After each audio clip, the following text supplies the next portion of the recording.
আসসালামু আলাইকুম সুপ্রিয় শিক্ষার্থীরা, আশা করি তোমরা প্রত্যেকেই ভালো আছো, সুস্থ আছো। বাংলা দ্বিতীয় পত্রের অত্যন্ত গুরুত্বপূর্ণ ক্লাস নিয়ে হাজির হয়েছি। আমি জিলানী হোসেন জয়। আজকে আমাদের আলোচ্য টপিক হচ্ছে ধ্বনি ও বর্ণ প্রকরণ ও এর সাথে রয়েছে স্বরধ্বনি ও ব্যঞ্জন ধ্বনি।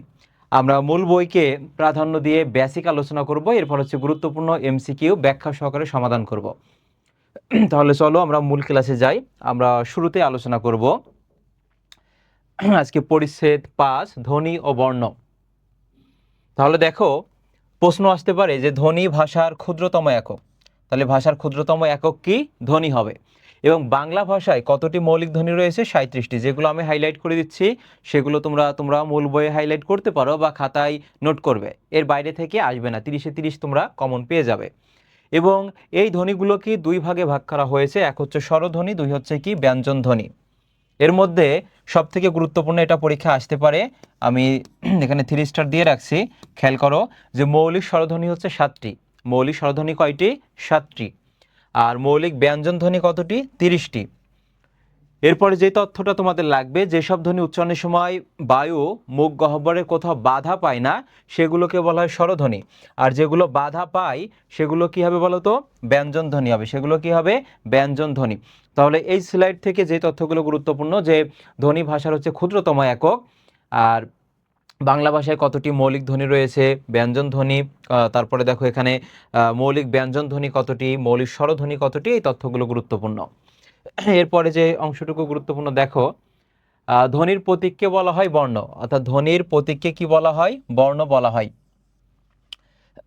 তারপর স্বরবর্ণ, বাংলায় হচ্ছে বাংলা বর্ণমালায় মূল বর্ণ রয়েছে কতটি? 50টি বর্ণ রয়েছে। এই 50টি বর্ণের মধ্যে স্বরবর্ণ রয়েছে 11টি এবং ব্যঞ্জন বর্ণ কতটি রয়েছে? দেখো, ব্যঞ্জন বর্ণ রয়েছে তোমার 39টি। কতটি? 39টি ব্যঞ্জন বর্ণ রয়েছে। এরপরে সব থেকে গুরুত্বপূর্ণ যে এই বাংলা বর্ণমালায় বর্ণ রয়েছে কতটি? 50টি বর্ণ রয়েছে। 50টি বর্ণের মধ্যে স্বরবর্ণ হচ্ছে 11টি। স্বরবর্ণের সংক্ষিপ্ত রূপকে কি বলা হয়?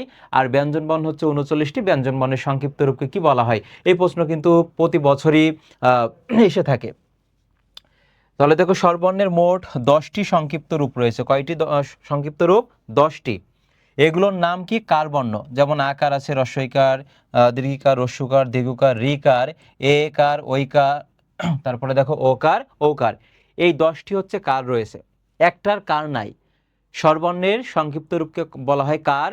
কার হচ্ছে 10টি, একটার কার নাই, সে হচ্ছে অ। এই অর কার নাই, অকে এই জন্য কি বলা হয়? নীলিন বর্ণ বলা হয়। মনে রাখবা, অকে, অ এর কোনো কার নাই, এই জন্য অকে বলা হয় নীলিন বর্ণ বলা হয়। কি বলা হয়?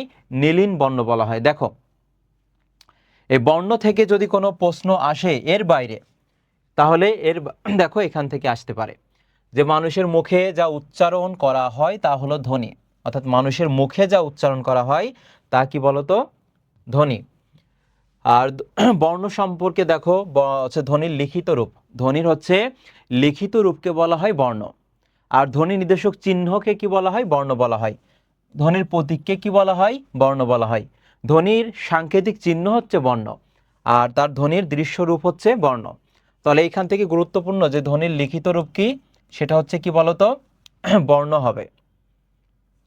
আর আমরা যেটা মুখে বলি মৌখিক রূপ, মৌখিক রূপটা হচ্ছে ধ্বনি, আর ওইটাকে যখন আমরা লিখে প্রকাশ করি তখন সেটা কি হয়? বর্ণ হয়। এবার দেখো, আরও কিছু তথ্য আছে। যে কোনো ভাষায় ব্যবহৃত লিখিত বর্ণ সমষ্টিকে বলা হয় বর্ণমালা বলা হয়। প্রশ্ন হতে পারে যে বর্ণ কতটি? বর্ণ হচ্ছে 50টি। বর্ণ কতটি বলো তো? 50টি। আর বর্ণমালা কতটি? বর্ণমালা হচ্ছে একটি। এখানে তোমাদের সমস্যা হয়। আমি একটা উদাহরণ যদি দিই, যে তুমি সকালবেলা বকুল গাছের নিচে যে 50টি বকুল ফুল কুড়িয়ে এনে একটা মালা গেঁথেছো, তাহলে তোমার কাছে যদি আমি প্রশ্ন করি তুমি কয়টা মালা গেঁথেছো, তাহলে তুমি উত্তর দিবে যে আমি এই 50টি বকুল ফুল দিয়ে একটা মালা গেঁথেছি। তাহলে এখানে দেখো বিষয়টা ক্লিয়ার হয়ে যাচ্ছে। তুমি 50টি বকুল ফুল কুড়িয়ে এনে একটি মালা গেঁথেছো। তাহলে যদি প্রশ্ন করা হয় বাংলা বর্ণমালায় বর্ণ কতটি, তাহলে মনে রাখবা ওই বকুল ফুল। তাহলে সেখানে কয়টি ছিল? 50টি। আর এই 50টি বকুল ফুল দিয়ে কয়টা মালা গেঁথেছো বলো তো? একটি মালা গেঁথেছো। তাহলে বর্ণমালা কয়টি হবে বলো তো? একটি। আর বর্ণ হবে 50টি। এই 50টি বর্ণের মধ্যে তোমার স্বরবর্ণ রয়েছে কতটি বলো তো? 11টি স্বরবর্ণ রয়েছে। এই 11টি স্বরবর্ণের 10টি কার আছে, একটির কার নাই। একটি হচ্ছে অ। অকে বলা হয় নীলিন বর্ণ বা লীন বর্ণ বলা হয়। আর 39টি রয়েছে ব্যঞ্জন বর্ণ। এই 39টি ব্যঞ্জন বর্ণ থেকে তোমাদের প্রশ্ন আসবে যে ব্যঞ্জন বর্ণের সংক্ষিপ্ত রূপকে কি বলা হয়? ব্যঞ্জন বর্ণের সংক্ষিপ্ত রূপকে বলা হয় দেখো ফলা বলা হয়, সেটা একটু পরে যাব, আগে দেখো এটা। স্বরবর্ণের সংক্ষিপ্ত রূপকে বলা হয় কার বলা হয়। এবং এই কার হচ্ছে 10টি। কার কয়টি বলো তো? 10টি। যেমন হচ্ছে আকার রয়েছে, তারপর হচ্ছে হ্রস্বইকার রয়েছে, দীর্ঘইকার রয়েছে, রস্যকার, তারপর দেখো দীর্ঘিকার আছে, রিকার আছে, এ কার, ওই কার, ও কার, আর হচ্ছে ঔকার। এই হচ্ছে 10টি কার। একটার কার নাই, অর্থাৎ দেখো একটির কার নাই অ। এজন্য অকে বলা হয় কি?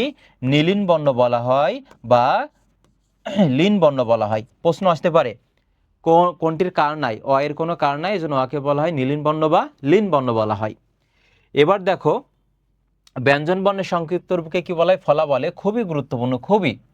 এবং এই ফলাগুলো মনে রাখার শর্টকাট টেকনিক কি আমি তোমাদেরকে দিয়ে দিচ্ছি, এগুলো তোমরা মূল বইয়ের কোথাও কোনো একটা অংশে লিখে রাখবা বা খাতায় লিখে রাখবে। যে 6টি ফলা আছে, সে 6টি ফলা মনে রাখার কৌশল হচ্ছে মজার লবণ। কি বলতো? মজার লবণ। দেখো এইটার মাধ্যমে আমরা খুব সহজে যে 6টি ফলা আছে সে 6টি ফলা মনে রাখতে পারবো। কি কি দেখো এখানেতে? ম ফলা আছে, জ ফলা, র ফলা, ল, ব, আর হচ্ছে ন ফলা। এই হচ্ছে 6টি ফলা। তুমি যত বেশি বাংলা দ্বিতীয় পত্র অনেকের কাছে কঠিন মনে হয়, তুমি যদি যত বেশি এই যে শর্টকাট ওয়েতে মনে রাখতে পারবা ততই কিন্তু তোমার জন্য ভালো। এই জন্য আমি প্রতিটা পরিচ্ছেদেই যে যে শর্টকাট টেকনিক লাগবে খুব সহজে মনে রাখতে পারো সেগুলো আমি তোমাদেরকে দিয়ে দিব। তাহলে এখানে দেখো এই যে ব্যঞ্জন বর্ণের সংক্ষিপ্ত রূপকে ফলা বলা হয়। ফলা মনে রাখার কৌশল হচ্ছে মজার লবণ। একটু ডিপলি যদি কোশ্চেন এসে থাকে তাহলে আসতে পারে যে ম ফলা ব্যবহৃত হয়েছে কোনটিতে, যেমন জন্ম আছে, পদ্মা, তারপরে দেখো আত্মা, এগুলোতে ফলা ব্যবহার করে উদাহরণ আমি সাথে দিয়ে রেখেছি। ন ফলা বা মধ্যাহ্ন ন ফলা দেখো এখানে আছে অন্ন, চিহ্ন, আর হচ্ছে প্রাণ্য। র ফলা পাত্র আছে, বর্ণ আছে, র ফলা বা রেপ। ব ফলা স্বাধীন, বিশ্ব, পক্ষ। পক্ষ বানানটা গুরুত্বপূর্ণ, এখানে ব ফলা হবে, খেয়াল করবে। জ ফলা আছে সত্য, কাব্য, কার্য। আর ল ফলাটা এটা গুরুত্বপূর্ণ যে পল্লব। প্রশ্ন আসতে পারে নিচের কোনটিতে ল ফলা ব্যবহৃত হয়েছে? তাহলে দেখো পল্লব আছে, কল্লোল আছে, হিল্লোল আছে। এই তথ্যগুলো মনে রাখবা। এবার আমরা যুক্তবর্ণে যাওয়ার আগে আমরা মূল বইয়ের অংশটুকু দেখে আসি, চলো।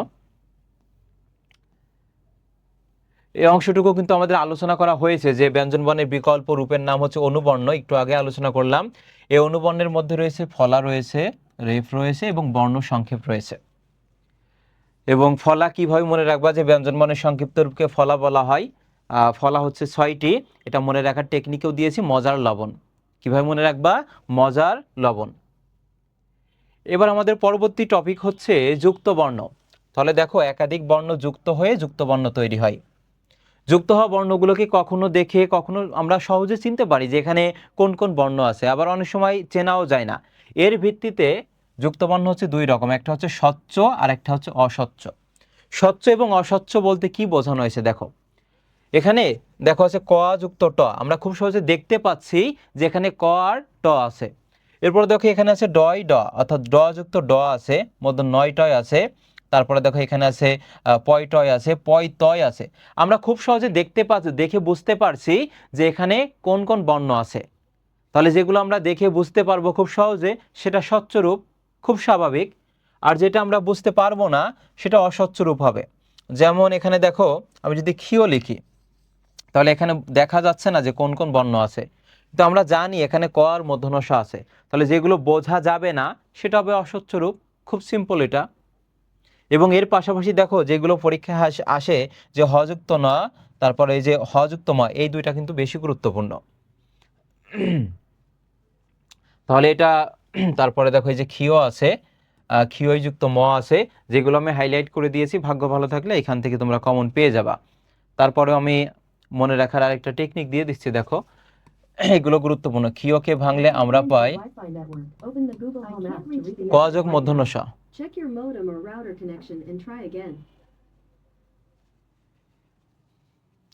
ক যোগ মূর্ধন্য ষ, দেখো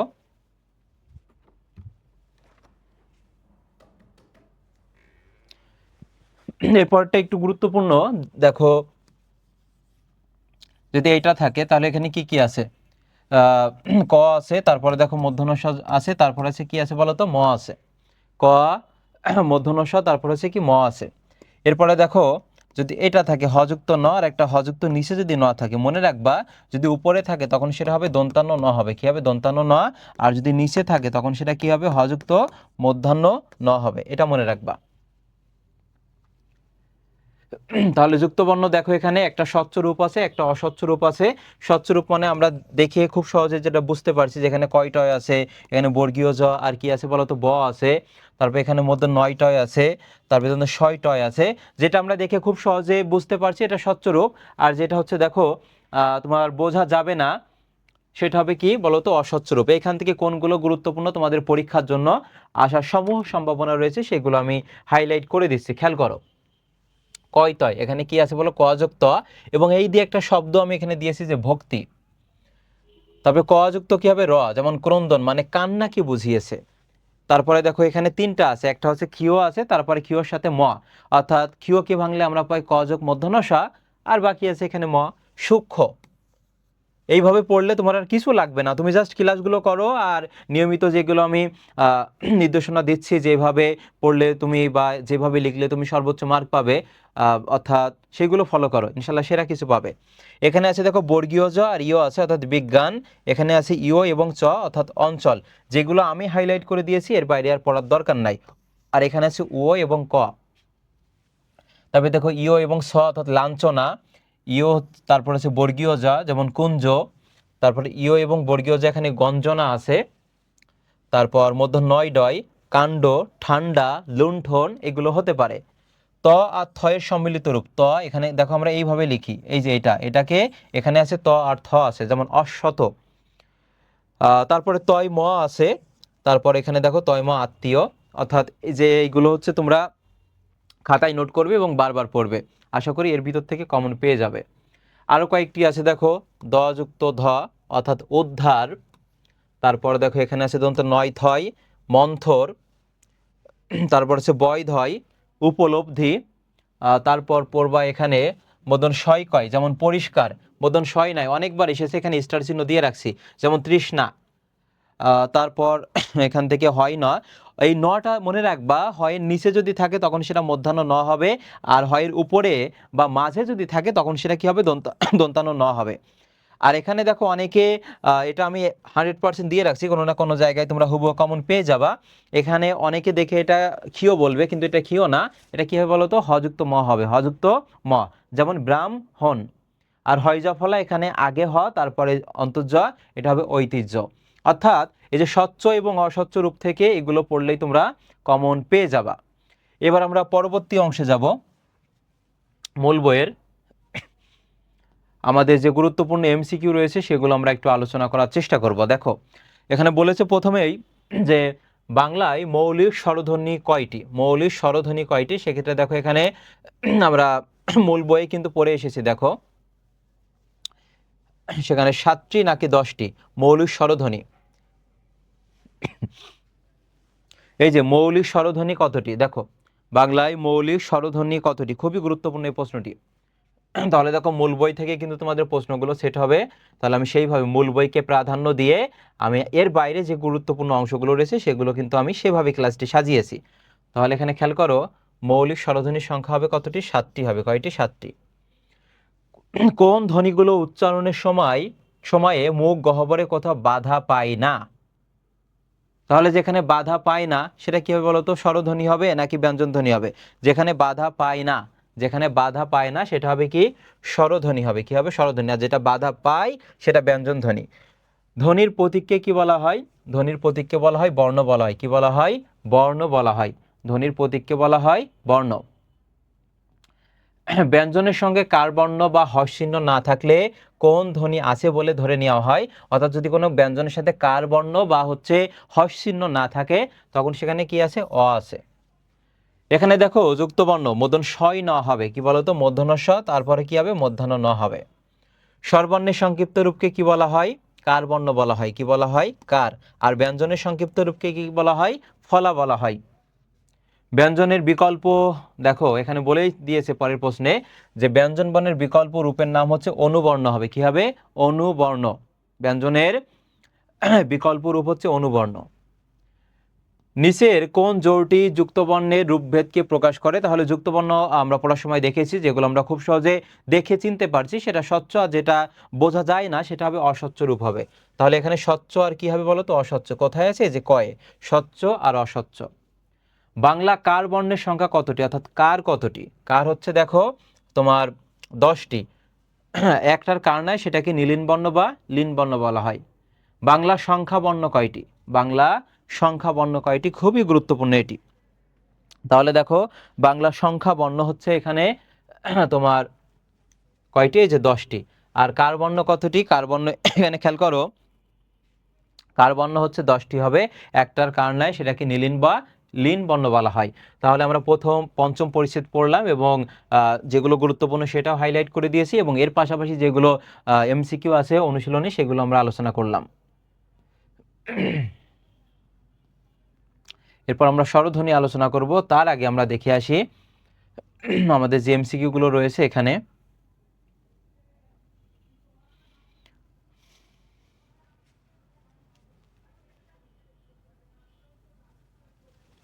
দেখো মূল বইয়ে যেটা রয়েছে, পরিচ্ছেদ 6 স্বরধ্বনি। উচ্চারণের সময় জিভের উচ্চতা অনুযায়ী জিভের সম্মুখ, সম্মুখ মানে হচ্ছে সামনে, পশ্চাৎ মানে পিছনে অবস্থান অনুযায়ী এবং ঠোঁটের উন্মুক্তি অনুযায়ী স্বরধ্বনিকে ভাগ করা যায়। তাহলে এখানে দেখো যে একটা চার্ট রয়েছে, এই চার্টটা কিন্তু মূল বইয়ে রয়েছে এটা। এখানে দেখো বলা হয়েছে জিভের উচ্চতা আর ঠোঁটের উন্মুক্তি, আর জিভের অবস্থান সেটা হচ্ছে সম্মুখ মানে সামনে, মধ্য মানে মাঝে, আর পশ্চাৎ মানে কি বলতো? পিছনে। তাহলে সম্মুখ মানে কি? এই অংশটা হবে সামনে হবে। কি হবে বলতো? সামনে হবে। আর এটা হচ্ছে পিছনে। এখানে দেখো একটা সংবৃত আছে, একটা হচ্ছে বিবৃত আছে, এটা মনে রাখবা। সংবৃত এবং বিবৃত, এখান থেকে কিন্তু তোমাদের প্রশ্ন আসবে। সংবৃত বিষয়টি কি এবং বিবৃত বিষয়টি কি? তার আগে আমরা দেখি জিভের যে অবস্থান অনুযায়ী, এই যে হ্রস্ব ই, যখন আমরা হ্রস্ব ই উচ্চারণ করি, দেখো জিভের অবস্থানটা কি থাকবে বলতো? সামনে থাকবে, এবং সেটা অবস্থান উচ্চে থাকবে, জিভের উচ্চতা।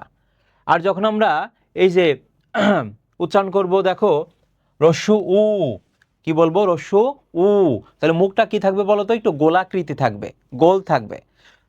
বিবৃত মানে সেটা হবে তোমার ওপেন, মুখটা বেশি খোলা থাকবে। মুখটা কি থাকবে বলতো? বেশি খোলা থাকবে, ওপেন। আর যেটা ক্লোজ, মুখটা বন্ধ থাকবে, মানে সেটা হবে কি বলতো? এই যে সংবৃত হবে। কি হবে?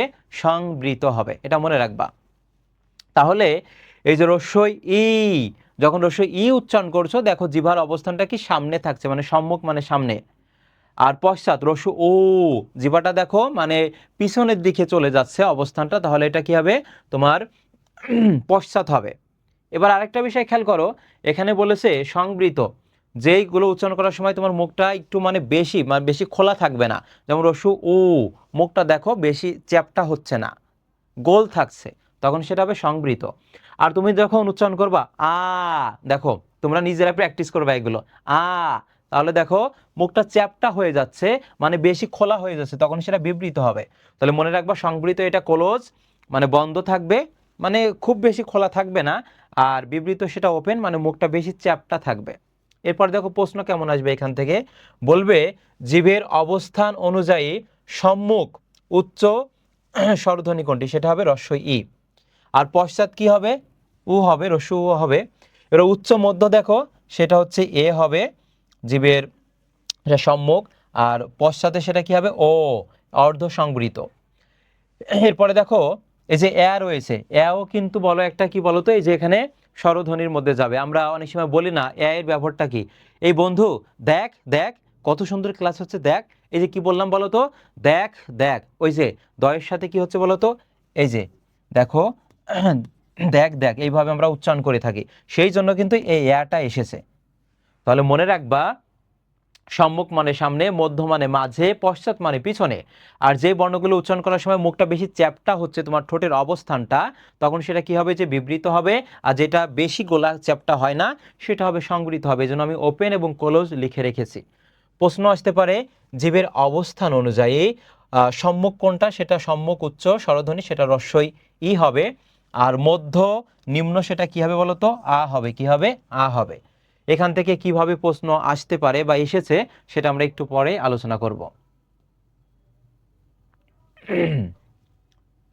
দেখো এখানেও আমি রেখেছি, অর্থাৎ সম্মুখ মানে হচ্ছে সামনে। সম্মুখ মানে কি বলতো, সামনে হবে। দেখো রস্য ই এবং দীর্ঘ ই এটা সম্মুখ সামনে, আর রস্য ও এবং দীর্ঘ পশ্চাৎ মানে পিছনে। আর সংবৃত মানে কি বলতো, এই যে রস্য ও, মুখটা কি হচ্ছে, গোল হচ্ছে, বেশি খুলছে না। এরপরে যদি তুমি বলো, দেখো এই যে আ উচ্চারণ করো, আ, চ্যাপ্টা হয়ে যাচ্ছে, মুখটা বেশি খুলে যাচ্ছে, তখন সেটা কি হবে, বিবৃত। তখন কি হবে, বিবৃত হবে। এরপরে দেখো যদি বলা হয় তোমার আমি যখন তুমি উচ্চারণ করো, বেশি খোলা হচ্ছে। আর যখন বলি আমি এটাও মুখ খুলে যাচ্ছে, কিন্তু সেটা বেশি না, খুব বেশি না, এই জন্য বলা হচ্ছে অর্ধ বিবৃত। প্রশ্ন কেমন আসবে এখান থেকে আমরা একটু পরে দেখব।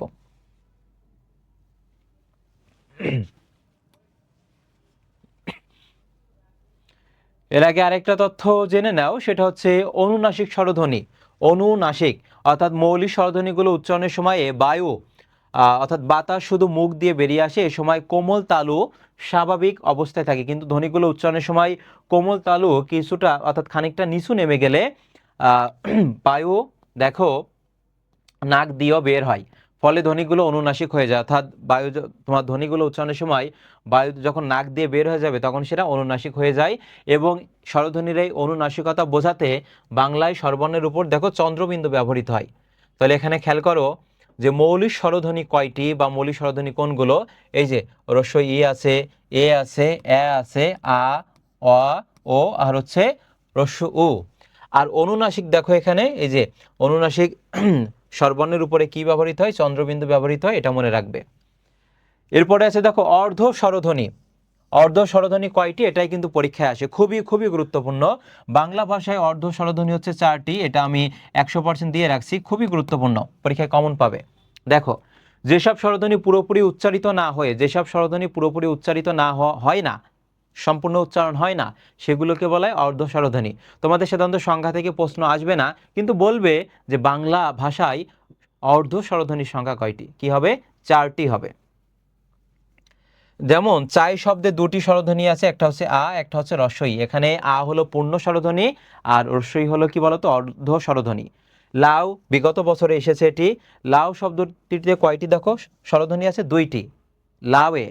তা আমরা যখন লাউ লিখি দেখো এখানে এই যে লাউ, তাহলে এখানে একটা কি আছে, যে আ আছে, এই প্রথমটিকে, অর্থাৎ আ হচ্ছে পূর্ণ, আর রস্য কি বলতো বলো, এখানে হবে তোমার একটা বলা হচ্ছে পূর্ণ আর একটা হচ্ছে রস্বই হলো কি বলতো, অর্ধ স্বরধ্বনি। ঠিক তেমনই ভাবে লাউ, এখানে আ হচ্ছে পূর্ণ আর রস্বই কি, রস্য কি বলতো, এটা অর্ধ স্বরধ্বনি। এই অর্ধ স্বরধ্বনি হচ্ছে কয়টি, 4টি। কি কি, একটা হচ্ছে রস্য উ, এ এবং ও, আর একটা হচ্ছে রস্য ই। প্রশ্ন আসবে যে অর্ধ স্বরধ্বনির সংখ্যা কয়টি। আমি যেইভাবে মূল বইয়ে হাইলাইট করে দিচ্ছি তুমি সেইভাবেই পড়বা।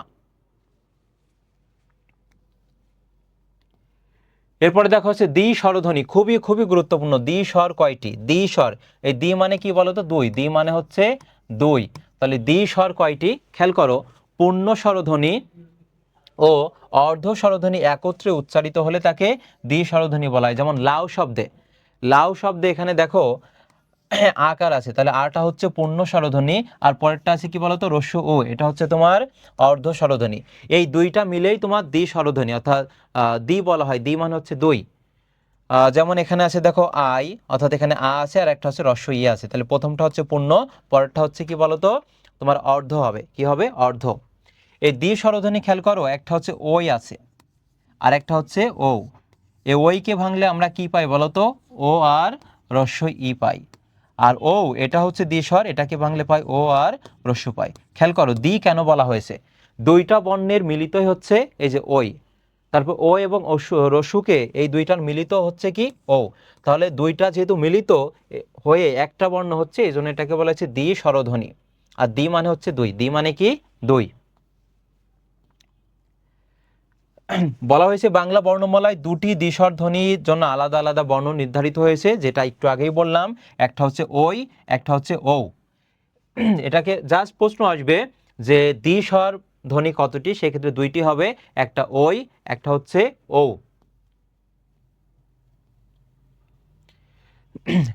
বিগত অর্থাৎ অনুশীলনী প্রশ্ন আলোচনা করার আগে আমরা এই অংশটুকু দেখে আসি। তারপর দেখো অত্যন্ত গুরুত্বপূর্ণ এই অংশটুকু, যে মৌলিক স্বর কয়টি। তাহলে দেখো মৌলিক স্বর হচ্ছে 7টি। কয়টি? 7টি। কি কি? অ, আ, রস্বই, রস্যু, এ, ও আর হচ্ছে অ্যা। এই অ্যা এর ব্যবহার কি আমি আগেও বলেছি, যে দেখ দেখ বন্ধু কি সুন্দর ক্লাস হচ্ছে, কি সুন্দর স্লাইডে বোঝানো হচ্ছে। তাহলে এই যে দেখো দেখ দেখ, এই অ্যাটা ব্যবহার হয়েছে। এরপর যৌগিক স্বরজ্ঞাপক কয়টি বলো তো? দুইটি। একটা হচ্ছে ওই, ওইকে ভাঙলে আমরা কি পাই বলো তো? ও আর রস্বই পাই। তোমাদের বোঝার সুবিধার্থে মূল বইয়ের পাশাপাশি আমি অংশগুলো রেখেছি, এবং মাথায় যাতে সেট হয়ে যায় এবং 30-এ 30 পাও তোমরা। আর ও হচ্ছে কি বলতো? দুইটা, একটা হচ্ছে ও আর একটা হচ্ছে রস্য ও, এজন্য এটা দ্বিস্বর বলা হয়েছে। দীর্ঘস্বর কয়টি? দীর্ঘস্বর হচ্ছে 7টি। আর হচ্ছে রস্বস্বর কয়টি? রস্বস্বর হচ্ছে 4টি। রস্বস্বর কয়টি? 4টি। আর দীর্ঘস্বর হচ্ছে কয়টি বলো তো? 4টি। এইভাবেই তোমরা খাতায় নোট করবা এবং হুবহু কমন পেয়ে যাবা, এর নিশ্চয়তা দিচ্ছি আমি। এবার দেখো এই অংশটুকু আমরা আলোচনা করার আগে মূল বই অংশটুকু একটু দেখে আসি, আর এমসিকিউ আমরা শেষে আলোচনা করব।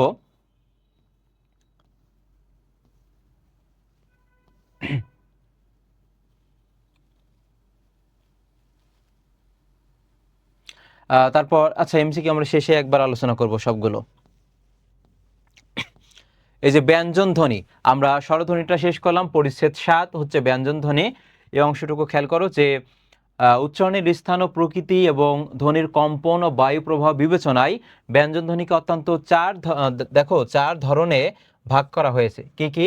একটা হচ্ছে উচ্চারণ স্থান অনুযায়ী বিভাজন, দুই হচ্ছে উচ্চারণের প্রকৃতি অনুযায়ী বিভাজন, তারপরে ধ্বনির কম্পন মাত্রা অনুযায়ী বিভাজন, এবং ধ্বনি সৃষ্টিতে বায়ু প্রবাহের মাত্রা অনুযায়ী বিভাজন। তাহলে 4 প্রকারে 4 ধরনে ভাগ করা হয়েছে। শুরুতে উচ্চারণ স্থান অনুযায়ী ব্যঞ্জন ধ্বনিকে কয়েকটি ভাগে ভাগ করা হয়েছে। একটা হচ্ছে ওষ্ঠ ব্যঞ্জন, একটা হচ্ছে ওষ্ঠ। ওষ্ঠ মানে মনে রাখবা ঠোঁট। আর দন্ত ব্যঞ্জন, দন্ত মানে হচ্ছে দাঁত। দন্তমূলীয়, মূর্ধন্য ব্যঞ্জন, তালব্য, কণ্ঠ আর কণ্ঠমূলীয়। এখান থেকে কিন্তু প্রশ্ন আসে, প্রশ্নের ধরন কেমন থাকবে সেটা একটু দেখো। এই যে ওষ্ঠ ব্যঞ্জন, ওষ্ঠ মানে হচ্ছে ঠোঁট। মুখ বাক পতঙ্গ কোনটি বলতো? নিচের ঠোঁট, এবং গৌণ বাক পতঙ্গ হচ্ছে উপরের ঠোঁট। মূর্ধন্য ব্যঞ্জন, এখানে মনে রাখবে জিভের ডগা। মূর্ধন্য সেটা কি হবে? জিভের ডগা। আর দন্তমূলের পিছনের উঁচু অংশের মূর্ধা। এগুলো প্রশ্ন কেমন, মানে কোন কোয়ালিটির প্রশ্ন আসবে সেটা একটু দেখার চেষ্টা করো। ওষ্ঠ ব্যঞ্জন কোনগুলো? ওষ্ঠ মানে হচ্ছে ঠোঁট। আমরা যে বর্ণগুলো উচ্চারণ করি, যেমন প, ফ, ব। এখানে খেয়াল করো, এই যে প আছে, ফ আছে, ব আছে, তারপরে ভ, ম, এগুলো হচ্ছে ওষ্ঠ ব্যঞ্জন। এগুলো কি বলতো? ওষ্ঠ ব্যঞ্জন। এবং এর পাশাপাশি আরেকটা তথ্য তোমরা জেনে রাখবা, এই যে প বর্গীয় বর্ণগুলো মানব শিশুরা আগে আয়ত্ত করতে শেখে। ওই যে বলে না পাপ্পা, মাম্মা, এই যে প বর্গীয়গুলো বর্ণগুলো আগে আয়ত্ত করতে শেখে। তাহলে প্রশ্ন আসবে নিচের কোনটি ওষ্ঠ ব্যঞ্জন? তাহলে কি কি আছে দেখো, একটা আছে প আছে, তারপর আছে ফ, দেখো প, ফ, তারপর আছে কি ব, তারপর আছে ভ, তারপর আছে কি বলতো? ম আছে। প, ফ, ব, ভ, ম, এগুলো হচ্ছে ওষ্ঠ। এগুলো কি বলতো? ওষ্ঠ। ওষ্ঠ মানে ঠোঁট। তারপরে দেখো দন্ত ব্যঞ্জন কোনগুলো? দন্ত মানে হচ্ছে দাঁত। দন্ত মানে কি? দাঁত। তাহলে দেখো এই যে ত, থ, দ, ধ, দন্ত ব্যঞ্জন। ত, থ, দ, ধ, এগুলো কি বলতো? দন্ত ব্যঞ্জন। আর দন্তমূলীয় কোনগুলো? যেমন এই যে আমি এখানে লিখেছি, দেখো এই যে লেখাই আছে দন্তান্ন, র, ল, দন্ত স, এগুলো হচ্ছে দন্তমূলীয়। তাহলে দন্ত আর দন্তমূলীয়র মধ্যে যেন তোমাদের কনফিউজ তোমরা না হও, সেজন্য এইগুলো ভালোভাবে দেখবে। যদি বলা হয় নিচের কোনটি দন্ত ব্যঞ্জন, সেক্ষেত্রে ত, থ, দ, ধ, দন্ত ব্যঞ্জন। আর দন্তমূলীয় যদি বলে, তাহলে দেখো এই যে যেসব ব্যঞ্জন ধ্বনি উচ্চারণের সময়ে জিভের ডগা উপরের পাটি দাঁতের সঙ্গে লেগে বায়ুপথে বাধা সৃষ্টি করে, সেগুলোকে দন্তমূলীয় ব্যঞ্জন বলে। তাহলে প্রশ্ন আসতে পারে নিচের কোনটি দন্তমূলীয় ব্যঞ্জন? তাহলে দেখো এখানে দন্তান্ন ন আছে, র আছে, ল, দন্ত স, এগুলো হচ্ছে দন্তমূলীয়। এগুলো কি বলতো? দন্তমূলীয় ব্যঞ্জন। তাহলে দন্ত হচ্ছে এখানে দেখো ত থ দ ধ এগুলো হচ্ছে দন্ত, আর দন্ত মূলীয় যদি বলে তাহলে কি হবে দন্তান্ন র ল দন্ত স এগুলো হবে দন্ত মূলীয় হবে। এই দাগানো বই তোমাদেরকে দিয়ে দেওয়া হবে, তোমরা তোমাদের যে বইটা আছে মেইন বই সেখানে এগুলো বেশি হাইলাইট করে রাখবে। এবার দেখো মূর্ধন্য ব্যঞ্জন কোনগুলো? দন্তমূল এবং তালুর মাঝখানে যে উঁচু অংশ থাকে তার নাম হচ্ছে মূর্ধা। তার নাম কি বলো তো? মূর্ধা। তাহলে মূর্ধন্য ব্যঞ্জন কোনগুলো দেখো? ট ঠ ড ঢ, তারপরে দেখো ট ঠ ড ঢ এবং ডয় বিন্দু র আছে আর ঢয় বিন্দু র আছে। এই যে বিন্দু বলবো, অনেকে ঢয়ে শূন্য র বলে, এটা ঢয়ে শূন্য র হবে না, বা অনেকে এটাকে বলে পেট কাটা মূর্ধন্যসা। এটা দেখো পেট কাটা হবে না, এটা জাস্ট মূর্ধন্যসা হবে। জাস্ট কি হবে? মূর্ধন্যসা হবে। তাহলে এখানে খেয়াল করো ট ঠ ড ঢ ডয় বিন্দু র ঢয় বিন্দু র এগুলোকে বলা হয় তোমার মূর্ধন্য ব্যঞ্জন। কি বলা হয়? মূর্ধন্য ব্যঞ্জন বলা হয়। তারপরে দেখো তালব্য ব্যঞ্জন কোনগুলো? তালু অর্থাৎ এখানে খেয়াল করো যেসব ব্যঞ্জনধ্বনি উচ্চারণের সময় জিভের ডগা খানিকটা প্রসারিত হয়ে তালুর কাছে বায়ুপথে, মানে যেখান থেকে বাতাসটা বের হয় ওই বায়ুপথে বাধা সৃষ্টি করে, সেগুলোকে তালব্য ব্যঞ্জন বলে। যেমন এখানে চাচা, তারপরে দেখো ছাগল, ওই যে বলে না চাচা হেনা কোথায়, তাহলে দেখো এই যে চাচা এখানে চ আছে, চ ছ বর্গীয় জ, তারপর এর সাথে একটা যোগ হবে তালবস্যা, এগুলো হচ্ছে তালব্য। গত বছর এটা এসেছে, নিচের কোনটি তালব্য ব্যঞ্জন? তাহলে অপশনে দেখো সঠিক উত্তর হিসেবে ছিল তালবস্যা ছিল। এগুলো হচ্ছে তোমার তালব্য। কি হবে বলো তো? তালব্য। এরপরে খেয়াল করো কণ্ঠ ব্যঞ্জন কোনগুলো? কণ্ঠ যেসব ব্যঞ্জনধ্বনি উচ্চারণের সময়ে জিভের পিছনের অংশ উঁচু হয়ে আলজিভের, আমাদের যে ছোট আলজিভা আছে, আলজিভার কাছাকাছি নরম তালুর কাছে বায়ুপথে বাধা সৃষ্টি করে, সেগুলোকে বলা হয় কণ্ঠ ব্যঞ্জন। যেমন কাকা এখানে ক আছে, খালু এখানে খ আছে, গাধা এখানে গ আছে। তাহলে দেখো এখানে ক খ গ ঘ উ, এটার উচ্চারণটা কি হবে বলো তো? অনেকে উম্ম বলে, উম্ম হবে না, এটা উ অ হবে। এই দুইটা উচ্চারণ কিন্তু অনেকে ভুল করে থাকে, একটা হচ্ছে ও আর একটা দেখো অনেকে ইঙ্গে বলে, এটাকে অনেকে কি বলে বলো তো? ইঙ্গে বলে, এটা ইঙ্গে হবে না, এটা কি হবে বলো তো? এটা হবে এভাবে মনে রাখবা, ওই যে বলে না ইও হানি সিং, ইও, এটা কি হবে? ইও হবে, আর এটা হচ্ছে উও হবে, উ অ হবে, এটা মনে রাখবা, আশা করি আর ভুলবা না। তাহলে যে ক খ গ ঘ ও, এটা হবে কণ্ঠ ব্যঞ্জন হবে। কণ্ঠমূলীয় কোনগুলো? কণ্ঠমূলীয় দেখো এখানে হ আছে, কি আছে? হ। হাতি শব্দের হ কণ্ঠমূলীয় ব্যঞ্জনধ্বনির উদাহরণ। এরপর উচ্চারণের প্রকৃতি অনুযায়ী বিভাজন আছে, সেই বিভাজনটা এখানে খেয়াল করো। ব্যঞ্জনধ্বনিকে কয়েকটি ভাগে ভাগ করা যায়। এক হচ্ছে স্পষ্ট স্পৃষ্ট ব্যঞ্জন, নাসিক্য ব্যঞ্জন খুবই গুরুত্বপূর্ণ, স্টার চিহ্ন দিয়ে রাখছি, উম্ম ব্যঞ্জন, পার্শ্বিক ব্যঞ্জন, এখান থেকে তোমরা একটা মার্ক কমন পাবা, কম্পিত তাড়িতজাত ব্যঞ্জন। পার্শ্বিক হচ্ছে ল, গতবার এসেছে। কম্পিত হচ্ছে এই যে বয়বিন্দু র হবে, তারণজাত হবে ডয়বিন্দু র, আর ঢয়বিন্দু র হবে। আর দেখো পার্শ্বিক হচ্ছে ল হবে, কি হবে? পার্শ্বিক ল। আর নাসিক্য বর্গীয় বর্ণে যে 5 নম্বর ধাপটা আছে, যেমন ও আছে, ইও আছে, দন্তান্ন ন, মধ্যাহ্ন ন, ম, এগুলো হচ্ছে নাসিক্য হবে। দেখো স্পৃষ্ট ব্যঞ্জনটা কি একটু খেয়াল করো। যেসব ব্যঞ্জন ধ্বনি উচ্চারণের সময়ে দুটি বাক প্রত্যঙ্গের পরস্পরের সংস্পর্শে এসে বায়ুপথে বাধা সৃষ্টি করে সেগুলোকে স্পৃষ্ট ব্যঞ্জন বলে। এগুলো কি স্পর্শ ব্যঞ্জন নামেও এগুলো পরিচিত। যেমন পথ, তারপর আছে দেখো তল, টক, কল, শব্দের প, তারপরে আছে ত আছে, চ, ট আছে, ক, এগুলো হচ্ছে স্পৃষ্ট ব্যঞ্জন। তাহলে স্পৃষ্ট ব্যঞ্জন নিচের কোনটি প্রশ্ন আসতে পারে? দেখো প, তারপর আছে ত, ট, চ, ক স্পৃষ্ট ব্যঞ্জন। প্রশ্ন আসতে পারে ওষ্ঠ স্পৃষ্ট ব্যঞ্জন কোনগুলো? আমরা জানি ওষ্ঠ ব্যঞ্জন হচ্ছে এই যে প ফ ব ভ, তাহলে মনে রাখবা ওষ্ঠ স্পৃষ্ট ব্যঞ্জন হচ্ছে প ফ ব ভ। দন্ত মানে হচ্ছে দাঁত, ওই যে দন্ত, যে ত থ দ ধ। মূর্ধা কোনগুলো হবে? ট ঠ ড ঢ। তালু স্পৃষ্ট সেটা হবে কি? চ ছ বর্গীয় জ, বা তালব্য এখানে বলা হয়। কণ্ঠ সেটা কি হবে? ক খ গ ঘ। এটা হচ্ছে প্রশ্ন আসতে পারে তালু স্পৃষ্ট ব্যঞ্জন নিচের কোনটি? এই যে চ ছ বর্গীয় জ ঝ, এগুলো হবে তালু। এরপর নাসিক্য বেশি গুরুত্বপূর্ণ, এখানে আমি স্টার চিহ্ন দিয়ে রাখছি, 7 স্টার দিয়ে রাখছি, এখান থেকে প্রশ্ন আসতে পারে নাসিক্য ব্যঞ্জন নিচের কোনটি? মনে রাখবা যেসব ব্যঞ্জনধ্বনি উচ্চারণের সময়ে ফুসফুস থেকে আসা বাতাস মুখের মধ্যে বাধা পায় এবং নাক ও মুখ দিয়ে বেরিয়ে যায় সেসব ধ্বনিকে বলা হয় নাসিক্য ব্যঞ্জন। প্রশ্ন আসতে পারে নিচের কোনটি নাসিক্য ব্যঞ্জন? গতবার এসেছে যেমন এখানে মা, মায়ের এই যে মটা হচ্ছে নাসিক্য, ম আছে দন্তান্ন ন আর ও ও অ, এটা হচ্ছে নাসিক্য ব্যঞ্জন। গতবার সঠিক উত্তর হিসেবে অপশনে ছিল ম ছিল, যে নিচের কোনটি নাসিক্য ব্যঞ্জন, তাহলে মনে রাখবাই মটা হচ্ছে নাসিক্য ব্যঞ্জন। আর এরপর দন্তান্ন ন আছে ও আছে, এটা নাসিক্য ব্যঞ্জন হবে। অম্য ব্যঞ্জন কোনগুলো খেয়াল করো। যেসব ব্যঞ্জনধ্বনি উচ্চারণের সময় দুটি বাক প্রত্যঙ্গ কাছাকাছি এসে নিঃসৃত, মানে যেটা বের হয় বায়ুতে ঘর্ষণ সৃষ্টি করে, সেগুলোকে উম্ম ব্যঞ্জন বলে, অনেকে উষ্ম বলে, উষ্ম না উম্ম ব্যঞ্জন। গতবার এটা এসেছে, এখানে সঠিক উত্তর হিসেবে ছিল দেখো শশা। তাহলে এই যে উম্ম, এটা মনে রাখবা কি কি। একটা হচ্ছে এই যে দন্তস্ব আছে, দন্তমূলীয় দন্তস্ব, তালবস্য আর এবং হ, এই তিন ভাগে ভাগ করা যায়। এগুলোর মধ্যে দন্তস্ব এবং তালবস্যকে আলাদাভাবে শীষ ধ্বনিও বলা হয়। প্রশ্ন আসতে পারে শীষ ধ্বনি কোনটি? তাহলে দেখো এখানে দন্তস্ব আর হচ্ছে তালবস্য, কারণ দন্তস্ব এবং তালবস্য শ্বাস অনেকক্ষণ ধরে রাখা যায় এবং শীষের মতো আওয়াজ হয়। যেমন তালবস্য অনেকক্ষণ ধরে রাখা যাচ্ছে, দন্তস্ব অনেকক্ষণ ধরে রাখা যাচ্ছে এবং একটা শীষের মতো, মানে শীষ বাজানোর মতো যে আওয়াজ হয় সে আওয়াজ হচ্ছে।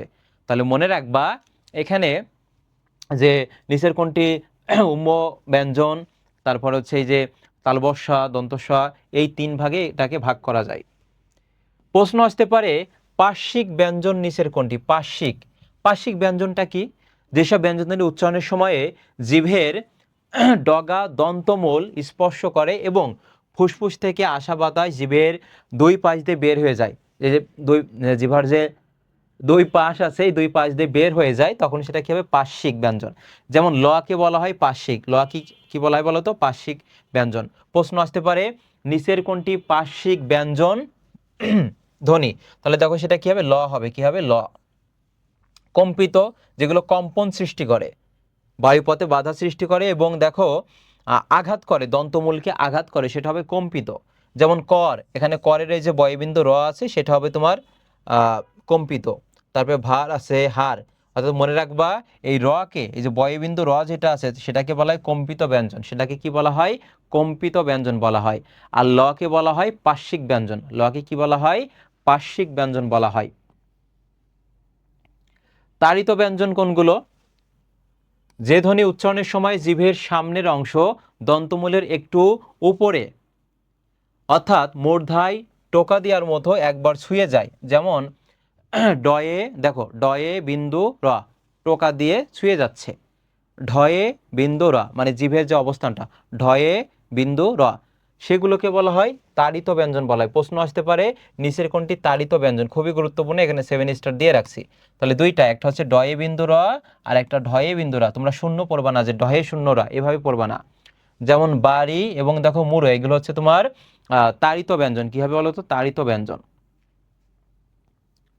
এগুলো আমি কিন্তু চার্টের মাধ্যমে তোমাকে একটু পরে দেখাবো তোমাদেরকে, খেয়াল করো। এরপরে ধ্বনির কম্পন অনুযায়ী বিভাজন, দুই ভাগে ভাগ করা যায়, একটা হচ্ছে ঘোষ, একটা হচ্ছে অঘোষ। একটা হচ্ছে ঘোষ আর একটা হচ্ছে অঘোষ ব্যঞ্জন। অর্থাৎ যেসব ধ্বনি উচ্চারণের সময়ে ধ্বনি দ্বারের, মানে যেখান থেকে ধ্বনিটা আওয়াজটা বের হয়, কম্পন অপেক্ষাকৃত বেশি, সে অর্থাৎ কম্পন অপেক্ষাকৃত বেশি, সেটা হবে তোমার ঘোষ। প্রশ্ন আসতে পারে নিচের কোনটি ঘোষ ব্যঞ্জন? যেমন আছে ব আছে ভ, এটা চার্টের মাধ্যমে তোমাদেরকে দেখাবো, আরও খুব সহজে বুঝতে পারবে। ম আছে দ, ধ, এটা চার্টের মাধ্যমে যখন দেখাবো তখন আরও ভালোভাবে বুঝতে পারবে। আর অঘোষ কি? জাস্ট মনে রাখবা যেসব ধ্বনি উচ্চারণের সময় ধ্বনিদ্বারের কম্পন অপেক্ষাকৃত কম, কম যেটা, অর্থাৎ ধ্বনি যখন বেরটা হবে, আওয়াজ হবে, উচ্চারিত হবে, যখন কম্পনটা অপেক্ষাকৃত কম হবে তখন সেটা তোমার অঘোষ ব্যঞ্জন হবে। আর যেটা বেশি হবে সেটা কি হবে? ঘোষ ব্যঞ্জন হবে। সেটা কি হবে? ঘোষ ব্যঞ্জন। আমরা এটা চার্টের মাধ্যমে তোমাকে আমি বোঝাবো। এরপর আরেকটা আছে, দেখো ব্যঞ্জনধ্বনি উচ্চারণের সময়ে বায়ু প্রবাহের বেগ কম বেশি হওয়ার ভিত্তিতে ব্যঞ্জনকে আবার দুই ভাগে ভাগ করা হয়। কয় ভাগে? দুই ভাগে। একটা হচ্ছে অল্প প্রাণ এবং মহাপ্রাণ। খুব সহজ একটা এবং মারাত্মক একটা তোমাকে কৌশল দিব, শর্টকাট কৌশল, বা যার মাধ্যমে তুমি অল্প প্রাণ এবং মহাপ্রাণ বের করতে পারবা, নির্ণয় করতে পারবা। যেসব ধ্বনি উচ্চারণের সময়ে ফুসফুস থেকে নির্গত বায়ু প্রবাহের মাত্রা অপেক্ষাকৃত কম থাকে সেটাকে বলা হয় অল্প প্রাণ। অর্থাৎ টেকনিকটা দেখো, যেখানে ফুসফুস থেকে নির্গত হওয়ার সময় বায়ু প্রবাহ অপেক্ষাকৃত কম থাকে তো সেগুলোকে বলা হয় তোমার অল্প প্রাণ। আর মহাপ্রাণ কাকে বলা হয়? যেসব ধ্বনি উচ্চারণের সময় নির্গত বায়ু প্রবাহ অপেক্ষাকৃত বেশি, এই যে দেখো বায়ু প্রবাহ অপেক্ষাকৃত বেশি, সেগুলোকে বলা হয় মহাপ্রাণ বলা হয়। এই অল্প প্রাণ এবং মহাপ্রাণ থেকে যেই প্রশ্ন আসুক না কেন, ওই অপশনগুলো দেখবা, অপশনে কোন কোন ব্যঞ্জন আছে, ওই ব্যঞ্জনগুলো এক এক করে উচ্চারণ করবা। মানে মুখের সামনে তোমার এই যে হাতটা নিবে, এখানে কি আছে দেখো, প। প যখন উচ্চারণ করছো, এই যে প যখন তুমি উচ্চারণ করছো, তখন বাতাসটা বেশি ধাক্কা পাচ্ছে না, বাতাস বের হচ্ছে না। যেটা বাতাস বের হবে না সেটা অল্প প্রাণ। কি হবে বলো তো? এই যে নির্গত বায়ু প্রবাহের মাত্রা কম, আর যেটা বেশি বাতাসটা বের হবে, ধাক্কা লাগবে, সেটা তোমার হবে কি? মহাপ্রাণ। যেমন প, বাতাস বের হচ্ছে না, ফ, বাতাসটা বের হচ্ছে, এটা মহাপ্রাণ। তাহলে বাতাস বের যদি হয়, বেশি ধাক্কা লাগে, তখন সেটা কি হবে বলতো? যে মহাপ্রাণ ব্যঞ্জন হবে। আর যেই বর্ণগুলো উচ্চারণের সময় তোমার বাতাস অপেক্ষাকৃত কম বের হবে, মানে বের হবে না, সেটা কি হবে বলতে? যে অল্প প্রাণ। ট্রাই করো, প্রশ্ন আসতে পারে থ, এটা কি অল্প প্রাণ নাকি মহাপ্রাণ? তাহলে ত, তুমি উচ্চারণ করছো এই যে মুখের সামনে হাত রেখে, ত, বাতাসটা বের হচ্ছে না, থ, বাতাস বের হচ্ছে। আর এখানে আরেকটা ইন্টারেস্টিং ব্যাপার দেখো, তোমাদের যখন পরীক্ষা হবে, তখন যদি শীতকাল হয়ে থাকে, বাতাস তো অটোমেটিক বের হবে, তখন কিভাবে তুমি নির্ণয় করবে? মানে তুমি যেটা উচ্চারণ করছো, ওই বর্ণটা উচ্চারণের সময় যদি বাতাসটা ধাক্কা লাগে তোমার এই হাতে, তখন সেটা হবে মহাপ্রাণ। আর যদি না লাগে, তখন সেটা অল্প প্রাণ হবে। আরও কয়েকটা ট্রাই করো, দেখো ট, আমরা যদি ট উচ্চারণ করি, মুখের সামনে হাতটা রাখো, ট, বাতাস বের হচ্ছে না, কিন্তু ঠ, যখন বলছো যে ট, ঠ, বাতাসটা বের হচ্ছে, ধাক্কা লাগছে, তাহলে মনে রাখবে যেটা যে বর্ণ তোমার উচ্চারণের সময়, যে ব্যঞ্জনটা উচ্চারণের সময় বাতাসটা তোমার ধাক্কা লাগবে, তখন সেটা কি হবে? মহাপ্রাণ। আর যেটা লাগবে না, বাতাসটা বের হবে না, সেটা অল্প প্রাণ হবে। আশা করি বুঝতে পেরেছো, এবং এইভাবেই তোমরা নির্ণয় করবে। এই শর্টকাট টেকনিক অবশ্যই তোমরা ফলো করবে। এবার আমাদের এমসিকিউ আসছে। এই এমসিকিউ গুলো আমি কি করেছি দেখো, তোমাদের একবারে কিন্তু আমি স্লাইডে রেখেছি, তারপর এইগুলো আমি পড়াবো।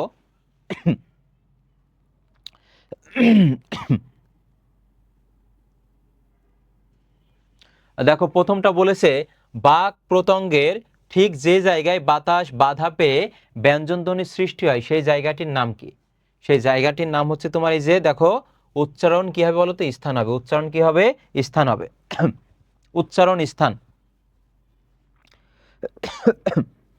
তারপরটা দেখো, 2 নম্বর প্রশ্নটি, দন্ত ব্যঞ্জনধ্বনির মুখ্য বাক প্রত্যঙ্গ কোনটি?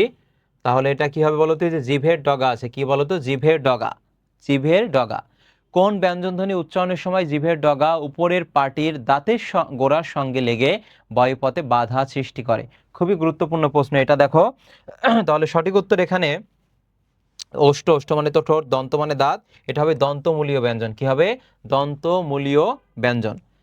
একটু আগেই পড়িয়েছি এটি, যে তালব্য ব্যঞ্জনধ্বনির উদাহরণ কোনটি? তালব্য, সেক্ষেত্রে এখানে দেখো শশা, মূল বই থেকে কিন্তু হুবুও উঠিয়ে দিয়েছে এখানে। পার্শ্বিক ব্যঞ্জন কোনটি? পার্শ্বিক, সেটা হবে কি? ল হবে। কোনটি তাড়িত ব্যঞ্জনের উদাহরণ? সেটা কি হবে বলতো? তাড়িত, একটা ডয়বিন্দু র আছে, একটা ঢয়বিন্দু র আছে, এখানে আছে ডয়বিন্দু র, সেটাই নাও। কোনগুলো ঘোষ ব্যঞ্জন? ঘোষ, দেখো এটা আলোচনা করব, তার আগে তোমাদের যে আমি চার্টের কথা বলেছিলাম, এই চার্টটা দেখো, ঘোষ অঘোষ কিভাবে মনে রাখবা। এই যে এটা হচ্ছে 1 নম্বর, এটা হচ্ছে 2, এটা হচ্ছে 3, 4, 5, এটা 5টা বর্গীয়। ক থেকে ম পর্যন্ত এখানে কয়টা আছে বলো তো? 25টা আছে। কয়টা? 25টা। প্রশ্ন আসতে পারে কণ্ঠ বা জিহ্বামূল কোনগুলো? তাহলে ক, খ, গ, ঘ এগুলো। তারপরে দেখো তালব্য, সেটা হবে চ, ছ, বর্গীয় জ, এই যে ইয় আছে।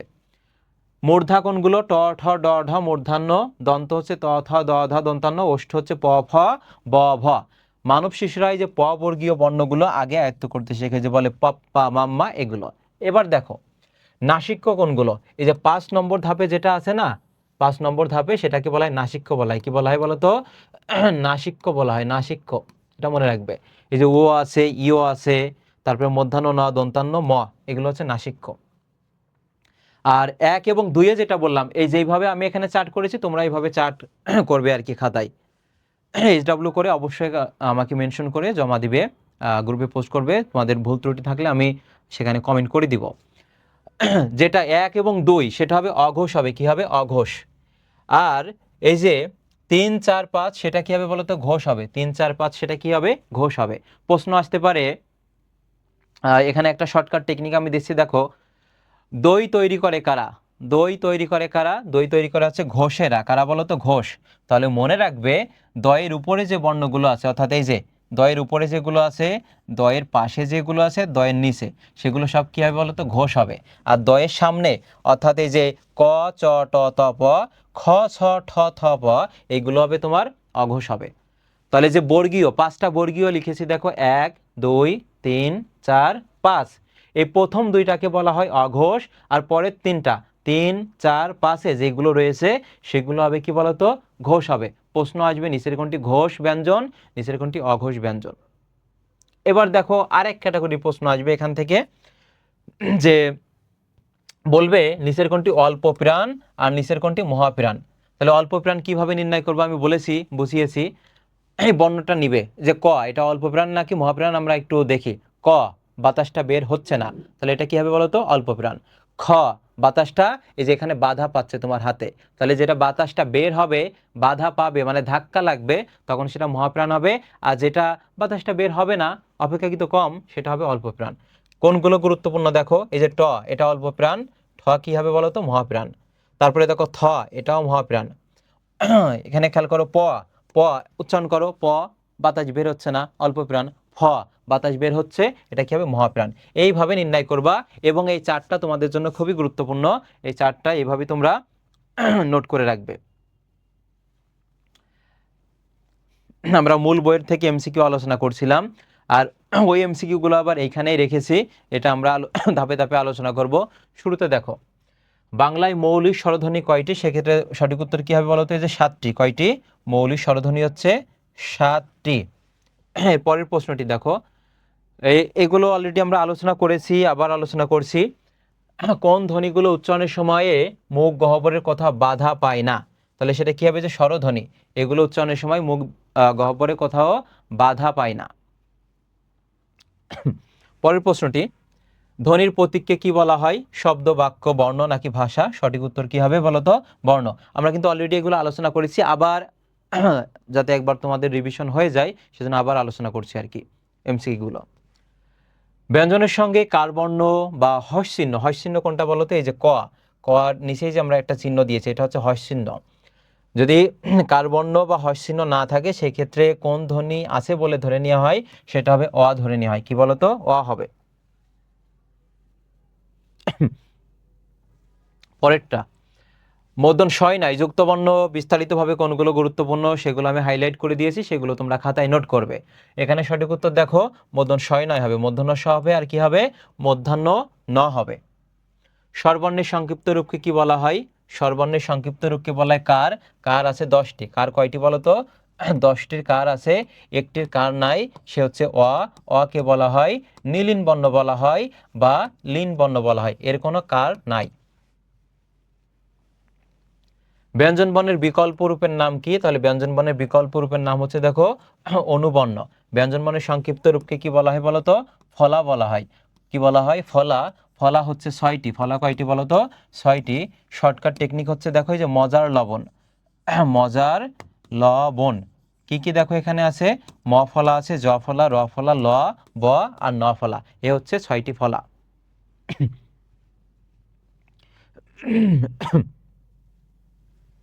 পরেরটা দেখো, নিচের কোন জোড়াটি যুক্ত বর্ণের রূপভেদকে প্রকাশ করে? সেটা কি হবে? দুইটা রূপ আছে, একটা হচ্ছে স্বচ্ছ, যেটা খুব দেখেই বুঝতে পারো যে এখানে এই বর্ণ আছে, আর যেটা খুব সহজে চেনা যায় না সেটা হবে অস্বচ্ছ হবে, অস্বচ্ছ। বাংলা কার বর্ণের সংখ্যা কয়টি? কার হচ্ছে 10টি। এরপরেরটা দেখো, বাংলা সংখ্যা বর্ণ কয়টি? এটাও তোমার হচ্ছে 10টি হবে। কি হবে? 10টি। নিচের কোনটি সঠিক? মানে এইগুলো মূল বইয়ের অনুশীলনের বাইরে যে গুরুত্বপূর্ণ প্রশ্ন সেগুলো রেখেছি। কোনটি সঠিক দেখো এখানে, নটা যদি তোমার এই যে উপরে থাকে তখন সেটা দন্তান্ন ন হবে, কিন্তু এখানে দেখো কি লিখেছে? মধ্যাহ্ন, এটা ভুল। তারপরে ক যোগ, এটা কিওকে বাংলা ক যোগ মধ্যাহ্ন সপা, এটাও ভুল, এটাও ভুল। তাহলে সঠিক উত্তর দেখো তোমার হযযুক্ত ম হবে। এখানে দেখো এটাকে ভাঙলে আমরা মূর্ধন্য ষ যোগ মূর্ধন্য ন পাই, এটা এইভাবে ছিল হ যুক্ত ম, অর্থাৎ এটাকে ভাঙলে আমরা পাই হ যোগ ম পাই। আর ক্ষীয়কে যদি আমরা ভাঙি, ক্ষীয়কে ভাঙলে আমরা কি পাই বলা হচ্ছে ক যোগ মূর্ধন্য ষ পাই। আর যদি এইভাবে থাকতো তখন এটাকে আমরা ভাঙতাম ক যোগ মূর্ধন্য ষ যোগ ম। আর যদি এইভাবে থাকে হ যুক্ত ম, তাহলে এখানে একটা হ হবে আর কি হবে বলতো ম হবে, এই অনুযায়ী হবে। আশা করি বুঝতে পেরেছো।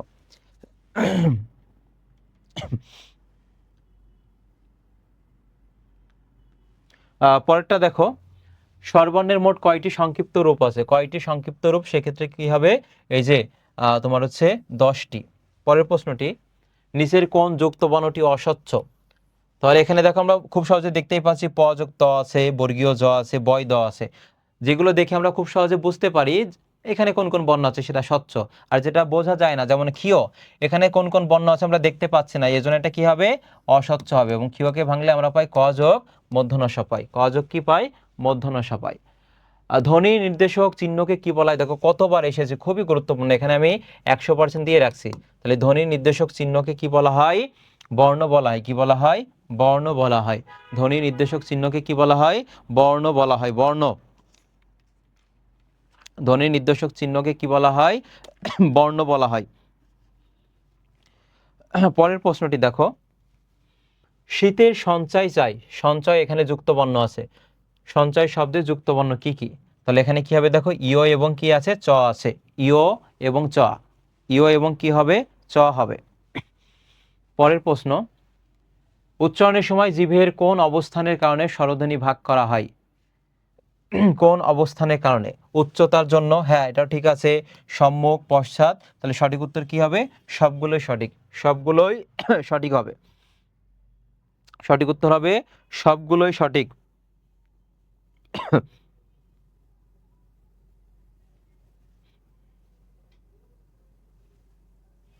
তারপরটা দেখো, রস্যু উ উচ্চারণের সময় জিভের অবস্থান কোথায় থাকে? এটা হবে ওই যে চার্ট আমরা আলোচনা করেছিলাম, দেখো মূল বইয়ে যে চার্টটা ছিল, এই এমসিকিউ গুলো কিন্তু আমরা স্লাইডে রেখে তোমাদেরকে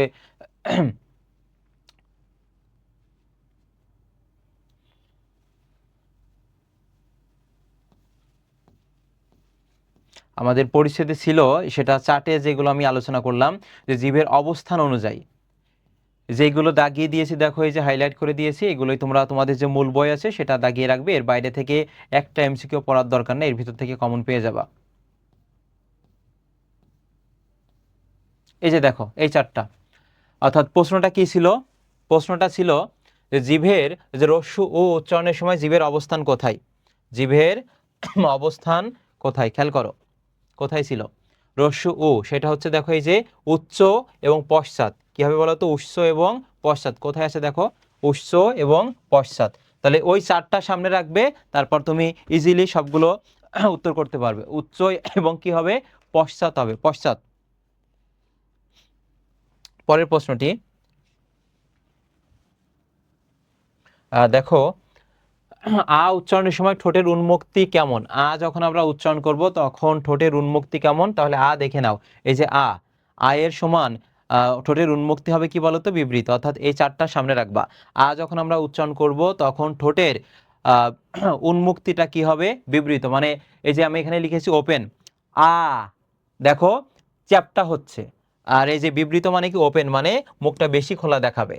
তাহলে আ যখন উচ্চারণ করব তার ঠোঁটের উন্মুক্তিটা কি হবে? বিবৃত হবে। কি হবে? বিবৃত। তাহলে সঠিক উত্তর এই যে গ হবে। সঠিক উত্তর কি হবে বলতো? গ। সঠিক উত্তর হবে গ হবে।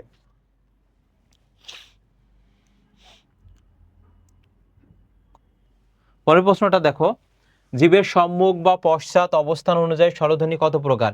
এটা হচ্ছে 3 প্রকার। এই যে উচ্চ আছে, উচ্চ মধ্য আছে, এগুলো অনুসারে নির্ণয় করতে বলেছে। তাহলে এখানে কি হবে? 3টা হবে। পরের প্রশ্নটি দেখো, বাংলা স্বরবর্ণের উপরে চন্দ্রবিন্দু ব্যবহার করা হয় কি বোঝাতে? চন্দ্রবিন্দু ব্যবহার করা হয় এই যে অনুনাসিকতা বোঝাতে। কি বোঝাতে? অনুনাসিকতা বোঝাতে। পরের প্রশ্নটি, যে সকল স্বরধ্বনি পুরোপুরি উচ্চারিত হয় না তাদেরকে কি বলা হয়?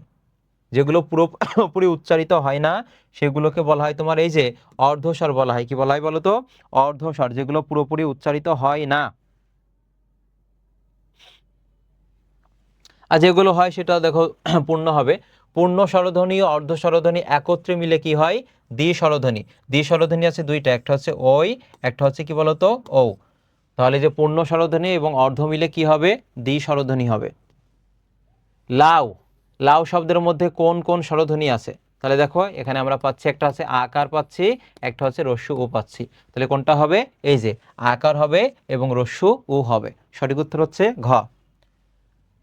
ই ধ্বনি উচ্চারণের সময় জিভের অবস্থা, জিভের উচ্চতা নিচের কোনটি? দেখো আমরা দেখে আসি ইটা কোথায় ছিল। এই যে রস্য ই, তাহলে জিভের অবস্থানটা কোথায়? দেখো তো উচ্চ। কোথায় ছিল বলো তো? এই যে উচ্চে ছিল। তাহলে সঠিক উত্তর কি হবে? এই যে উচ্চ হবে। কি হবে? এই জন্য বলছি চারটা সামনে রেখেই তোমরা এই প্রশ্নগুলো সলভ করবা। পরের প্রশ্নটি, অর্ধ বিবৃত স্বরধ্বনি কোনটি? অর্ধ বিবৃত স্বরধ্বনি, তাহলে আমরা চার্টে চলে যাই। দেখো এই যে অর্ধ বিবৃত, অর্ধ বিবৃত স্বরধ্বনি কোনটি? এই যে অ হবে। কি হবে? অ আছে আর এ আছে, অ আর কি আছে? এ। তাহলে অপশনে আমরা দেখি অর্ধ বিবৃত স্বরধ্বনি কোনটি?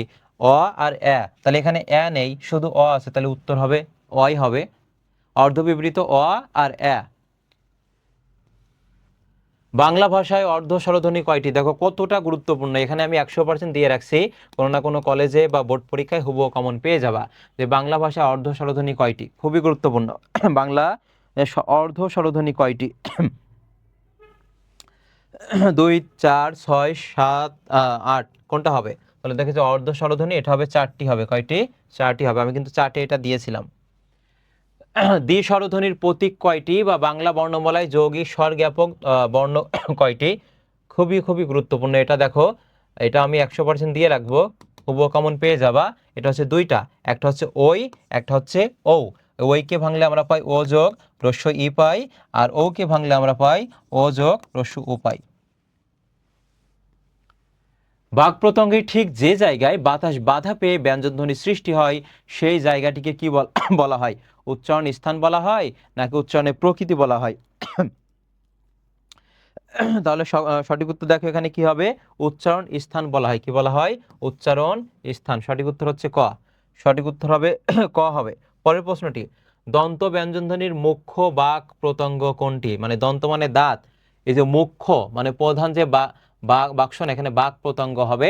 সেক্ষেত্রে দেখো জিভের ডগা হবে। কি হবে? জিভের ডগা। এটা কিন্তু বেসিকের মধ্যে আলোচনা করেছি, তখনই চলে এসেছে এগুলো। কোন ব্যঞ্জনধ্বনি উচ্চারণের সময় জিভের ডগা উপরের পাটির দাঁতের গোড়ার সঙ্গে লেগে বায়ুপথে বাধা সৃষ্টি করে? তাহলে কি হবে বলতো এখানে? সঠিক উত্তর এই যে জিভের ডগা উপরের পাটির দাঁতের সঙ্গে, সেক্ষেত্রে হবে দন্তমূলীয় ব্যঞ্জন। কি হবে? দন্তমূলীয় ব্যঞ্জন। যেমন দন্তানা ন আছে। তালব্য ব্যঞ্জনধ্বনির উদাহরণ কোনটি? তালব্য, তাহলে চ ছ বর্গীয় জ ইয় আছে। ওই যে এখানে মনে রাখবা যে তালব্য তালবস্যা, মূল বই থেকে কিন্তু হুবহু দিয়েছে, তালবস্যা হবে। পরের প্রশ্নটি দেখো, পার্শ্বিক ব্যঞ্জনে, যে পার্শ্বিক বলো বা তালনজাত বলো বা কম্পন বলো, তাহলে পার্শ্বিক ব্যঞ্জন হবে দেখো এখানে এই যে ল হবে। কি হবে? ল। পার্শ্বিক হচ্ছে ল। তাড়িত ব্যঞ্জন কোনটি? একটা হচ্ছে ডয় বিন্দু র আর একটা ঢয় বিন্দু র, এটা হচ্ছে তালনজাত। কোনগুলো ঘোষ ব্যঞ্জন? যে ঘোষ এবং অঘোষ কিভাবে নির্ণয় করবা? এই যে প্রথম বর্গীয় 1, 2, 3, 4, 5। আমি যদি এখানে ক লিখি, ক, খ, গ, ঘ, ও, এটা দেখো এই যে 1 এবং 2, এটাকে বলা হবে তোমার অঘোষ বলা হবে। কি হবে বলতো? অঘোষ বলে। আর যে 3, 4, 5 এটাকে কি বলে? ঘোষ বলে। কি বলে? ঘোষ। তাহলে এখানে কি আছে দেখো, আমরা যদি এখানে বাকিগুলো লিখি, প ফ ব ভ, এখানে আছে ঘোষ বলেছে, ঘোষ। তাহলে ট ঠ আছে, চ ছ, তারপর আছে দেখো ত, আর কি আছে? দ আছে। আমরা যদি এখানে লিখি প, তারপর লিখি যদি ফ, ব, ভ, তাহলে খেয়াল করো তো এই যে প্রথম দুইটা কি হবে? অঘোষ। আর বাকি যে 3টা আছে সেটা কি হবে? ঘোষ। তোমার প্রশ্ন চেয়েছে ঘোষ ব্যঞ্জন কোনটি, তাহলে ব আর ভ দেখো কোথায় আছে বলো তো? ঘোষের মধ্যে। তাহলে সঠিক উত্তর কি হবে? ব আর ভ হবে। ব আর কি হবে? ভ। প্রথম দুইটা যে বর্গীয় বর্ণ 1, 2, 3, 4, 5 আছে, প্রথম দুইটা তোমার অঘোষ হবে, পরের 3টা হবে কি বলো তো? ঘোষ হবে। তাহলে এই যে তাহলে এখানে খেয়াল করো প ফ ব ভ ম আছে। পঞ্চম ধাপে যেগুলো থাকে সেগুলোকে তো নাসিক্য বলে এবং সেটা ঘোষের মধ্যে। তাহলে খেয়াল করো ব আর ভ, এটা হবে তোমার ঘোষ হবে। কি হবে? ঘোষ।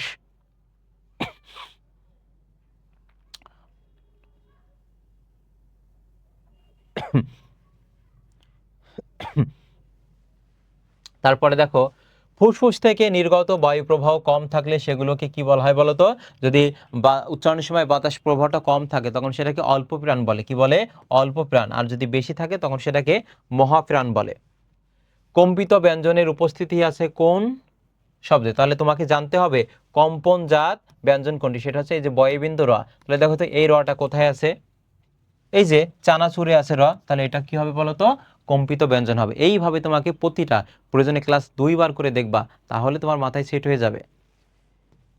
উচ্চারণ স্থান অনুযায়ী তালব্য কেমন ধ্বনি? সেটা হবে তালব্য। তালব্য হবে। কি হবে? তালব্য হবে। তালব্য। কোনটি নাসিক্য ব্যঞ্জনের উদাহরণ? Nasik border guard public school and college, সিলেটে এসেছিল এটি। তাহলে এখানে খেয়াল করো, এটা কি হবে? এই যে নাসিক্য, তাহলে ম হবে। ও আছে, ইও আছে, দন্তান্ন ন, মধ্যাহ্ন ন, আর হচ্ছে এই যে ম।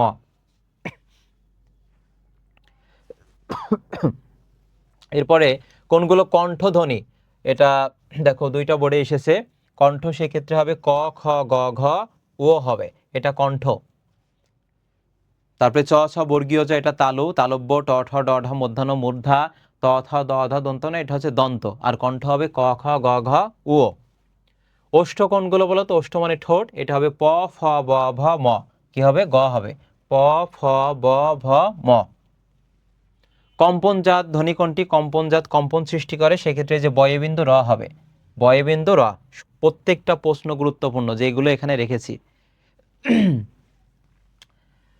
তালবস্য, দন্তস্ব, হ, এই তিনটি বর্ণকে কি বলা হয়? এই তিনটি দেখো এখানে আমি 100% দিয়ে রাখছি, এবারও তোমরা এটা কমন পেয়ে যাবা হুবহু। সেটা হবে উম্ম বর্ণ বা শীষ ধ্বনি। উম্ম বর্ণ বা কি বলা হবে? শীষ ধ্বনি বলা হবে। উম্ম বা শীষ ধ্বনি বলা হবে। তাহলে দেখো আজকের ক্লাসটি আমাদের ছিল তোমার ধ্বনি ও বর্ণ প্রকরণ, স্বরবর্ণ এবং ব্যঞ্জন বর্ণ। আমি ক্লাসটি যেভাবে সাজিয়েছিলাম, শুরুতে হচ্ছে তোমার মূল বইটা আমি খুব ভালোভাবে যেগুলো গুরুত্বপূর্ণ সেগুলো দাগিয়ে দিয়েছি। এরপর এই মূল বইয়ের পাশাপাশি যে তথ্যগুলো লাগবে, অর্থাৎ দেখো আমি স্লাইডে সেই তথ্যগুলো মানে চার্ট আকারে তোমাদেরকে দিয়েছি যাতে তোমরা খুব ভালোভাবে বুঝতে পারো। অর্থাৎ শুরুতে মূল বইকে প্রাধান্য দিয়েছি, এরপর হচ্ছে এর বাইরে যে আরো যদি কোনো তথ্য লাগে সেটা আমি এখানে সাজিয়ে রেখেছি। এই যে যে চার্টগুলো দিয়েছিলাম, এই যে এগুলো। তাহলে আজকের ক্লাসটি হচ্ছে এ পর্যন্তই। আশা করি তোমরা অনেক উপকৃত হবে এবং যেই প্রশ্নগুলো আলোচনা করেছি এগুলো তোমরা বারবার পড়বে। আর প্রতিটা পরিচ্ছদই হচ্ছে মূল বইকে আগে প্রাধান্য দেওয়া হবে। এবং যে অধ্যায় শেষে যে প্রশ্নগুলো ছিল সেগুলো কিন্তু স্লাইডে শেষ মুহূর্তে সবগুলো আলোচনা করলাম, এবং এর পাশাপাশি বিভিন্ন গুরুত্বপূর্ণ স্কুলের যে প্রশ্নগুলো ছিল সেগুলো আলোচনা করলাম। আজকের ক্লাসটি এ পর্যন্তই। তোমরা ক্লাসটি করবে এবং যেগুলো হাইলাইট করে দিয়েছি সেগুলো খাতায় নোট করবে, এবং যদি কোনো অংশ বুঝতে সমস্যা হয় তাহলে আমাকে অবশ্যই অবগত করবে, এবং যেগুলো হাইলাইট করে দিয়েছি খাতায় নোট করে পোস্ট করবে। ইনশাল্লাহ দেখা হবে পরবর্তী কোনো এক লেকচারে। তোমরা পড়ার সাথেই থাকো, এবং সমস্যা হলে অবশ্যই আমাকে জানাবে। আজকে ক্লাসটি এ পর্যন্তই। দেখা হবে পরবর্তী কোনো এক লেকচারে। ভালো থাকো, সুস্থ থাকো, পড়ার টেবিলেই থাকো।